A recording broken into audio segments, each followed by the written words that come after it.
Battle scenes have long been used to glorify military victories and intimidate opponents. Even in prehistoric times, battles were being recorded by cave dwellers across Europe. But I want to take a look at how this genre of art has changed over time. Let's begin a few thousand years later, in the land of the Pharaoh. A land full of artworks depicting the lives of those who lived there, and many of these recording great battles and triumphs. This image, painted on a wooden chest in Tutankhamun's tomb, depicts the pharaoh charging into battle in his chariot. These themes are common throughout ancient Egypt. They signify the pharaoh's divine power and military prowess. Created by highly skilled artisans working under the patronage of the pharaoh, their creations were intended to glorify the king and reinforce his authority, both in this world and the afterlife. The Greeks and Romans also recorded their battles, and, in 1831, while excavating the ruins of Pompeii, a huge Roman mosaic was uncovered, after laying under volcanic ash for almost 2,000 years. It's 17 foot long and was crafted from over 1.5 million colored tiles about 120 years BC. It depicts a pivotal moment in the Battle of Issus in one of a series of battles over control of the Persian Empire. As Darius, the Persian king, realizes the battle is lost, he orders a hasty retreat. The mosaic brilliantly captures the turning black horses, capturing the chaos and urgency of the moment. Let's move on, another 1,000 years or so. Art depicting war and glorifying battle scenes continued through the centuries. Paintings like this one by John Gilbert, which captures the anticipation and tension of the soldiers before the battle, are shifting their focus from the glories of war to the effect of human cost of conflict. Artistic depictions of war were becoming increasingly divisive, with artists split between those who sought to glorify victory and those who aimed to document the immense tragedy and loss of life. Some may say the Battle of Waterloo was a turning point for art, and how art depicted images of war. This painting, The Meeting of Wellington and Blucher, celebrates the victory at Waterloo. But it is also acknowledging the human cost of war, through its depiction of fallen soldiers and wounded horses. Turner's painting, The Field of Waterloo, offers a poignant departure from the typical triumphant depictions of this famous battle. Instead of celebrating victory, it serves as a solemn tribute to the battle's countless anonymous casualties. Turner visited the battlefield and captured the scene in a series of sketches. His final painting depicts a desolate battlefield, shrouded in darkness. Women and children, lit by torches, search for their lost loved ones among the fallen. The burning Hougoumont farmhouse casts an ominous glow, while distant flares illuminate the vast expanse of corpses.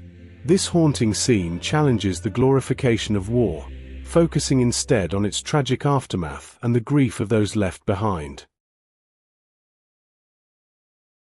This painting, Napoleon on the Battlefield of Eylau, was a complex and controversial work of art that reflected the changing attitudes towards war and the role of the artist in the early 19th century.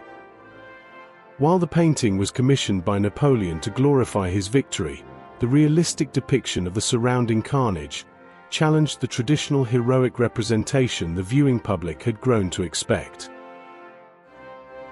Some critics praised the artist for his honesty and courage in portraying the truth of war, while others condemned him for undermining the image of Napoleon as a benevolent leader. Artists were beginning to explore darker themes, including the suffering of humanity. This shift can be seen in the works of artists like Francisco Goya, whose Disasters of War series depicted the atrocities of the Napoleonic Wars with unflinching realism. This painting by Goya is a powerful and haunting depiction of the Spanish resistance against Napoleon's French forces during the Peninsular War. The painting vividly portrays the execution of Spanish rebels by a firing squad, capturing the raw emotion and brutality of the event. The central figure, a man with arms outstretched, evokes a sense of martyrdom and defiance. The stark contrast between the illuminated victims and the shadowy, faceless executioners further emphasizes the injustice of the act. The painting's impact on the viewing public has been profound. It has been hailed as a masterpiece of romantic art, praised for its emotional intensity and its anti-war message. Artists were increasingly challenging the traditional, idealized view of war. Instead of glorifying the soldier, they focused on the devastating impact on civilians. Artistic discontent was growing. Many believed traditional methods of painting war lacked authenticity. A shift in the artistic representation of war was underway.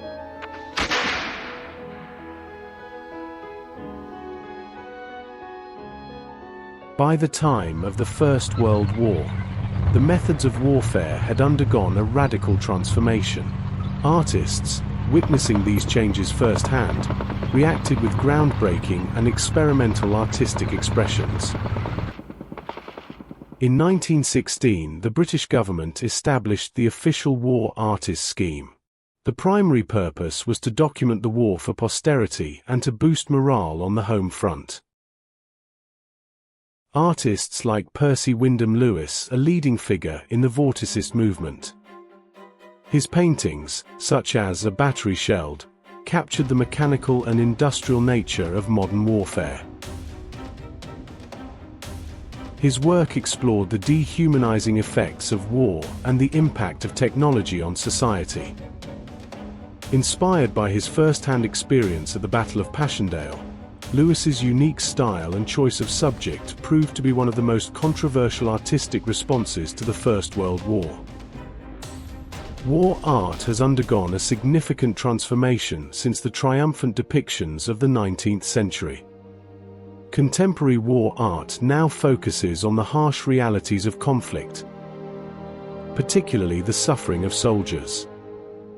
This painting depicts a line of blinded soldiers, guided by a medical orderly, making their way through a desolate landscape. The somber tone and the realistic portrayal of the soldiers' suffering set Gast apart from other war art of the time. Artists who had first-hand experience of the front lines were considered uniquely qualified to provide authentic depictions of the war. Christopher Nevinson, a former medical orderly and ambulance driver in France, often portrayed soldiers in his paintings as simplified angular forms with a limited color palette. The British government continued to commission artists to document and memorialize the war. Among those was Paul Nash, a young surrealist painter who had spent time in Ypres. He was commissioned to return there to paint a battlefield scene, and in June 1918, he began painting the canvas that would become his most celebrated work. The Menin Road portrays a desolate landscape ravaged by war. Two soldiers navigate this eerie terrain, their figures dwarfed by the scale of destruction. The painting is a stark reminder of the horrors of war and the enduring impact of conflict on the land and its people. Gilbert Rogers was a portrait artist from Liverpool who enlisted in the Royal Army Medical Corps. He was tasked with commanding a small group of artists commissioned to record the work of military and civilian medical personnel during the war. Many members of the public found these artworks to be deeply moving and appreciated the artist's efforts to document the sacrifices and heroism of medical personnel. Others criticized these works for their lack of idealism and for portraying suffering in a way that could be seen as overly graphic or disturbing. German artists were also documenting the war. Probably the most famous of these was Otto Dix, a German painter noted for his harshly realistic depictions of the brutality of war. He is widely considered one of the most important artists of that time. The Great War ignited a creative firestorm, as artists from across the globe sought to capture the raw reality of the conflict. From the stark realism of trench scenes to the abstract expression of emotional turmoil, a diverse range of artistic styles emerged. Common themes included the loss of innocence, the futility of war, and the longing for peace.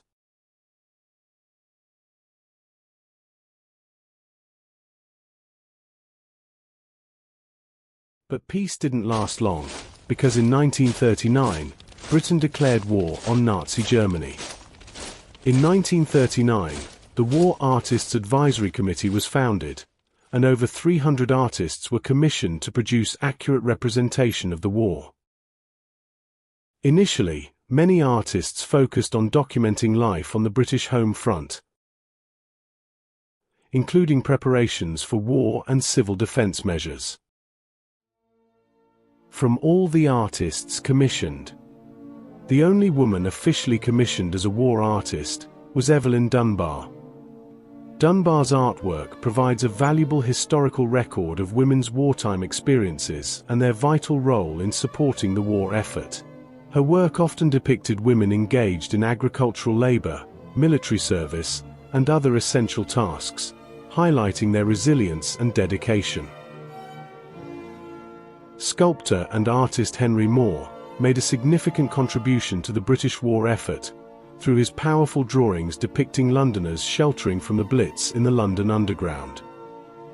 The war severely limited the availability of materials needed for sculpture, such as bronze and stone, and the Chelsea School of Art was evacuated because of the war, disrupting his usual sculpting practice.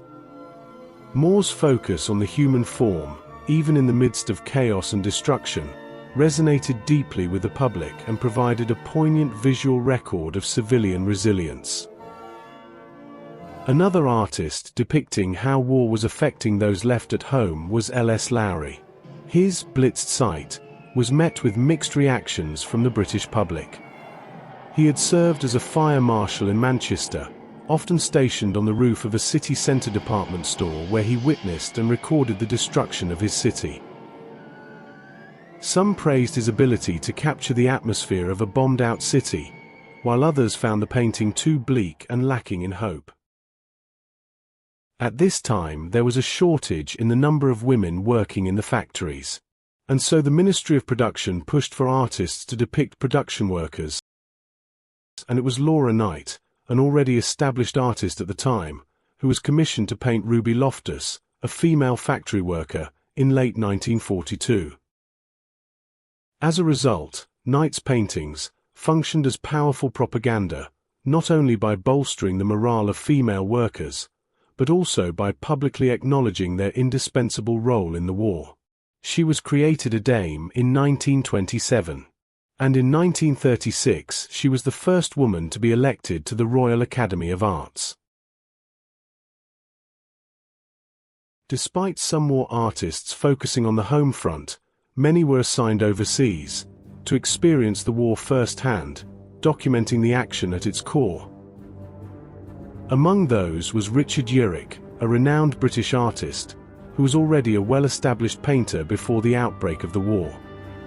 His powerful depiction of the withdrawal from Dunkirk in 1940 securely established him as a war artist. Although not physically present at Dunkirk, he meticulously researched the evacuation, drawing upon photographs and eyewitness accounts to produce this iconic painting. This powerful artwork captured the dramatic scene, showcasing the bravery and resilience of the British Expeditionary Force. Launching his career as a war artist who went on to create many more powerful and resonant images.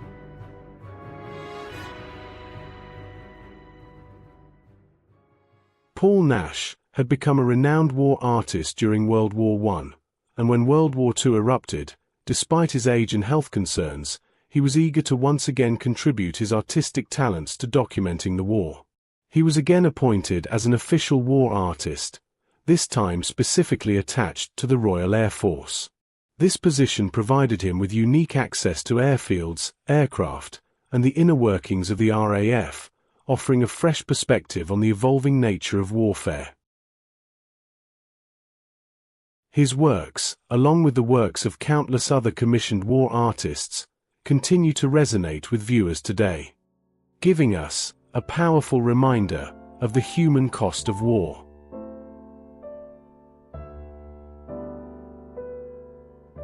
I hope you have enjoyed this fleeting glance into the vast realm of war art. Countless artists have grappled with this profound subject, and I have only hinted at its immense scope and depth. If you have enjoyed my video, why not subscribe to my channel?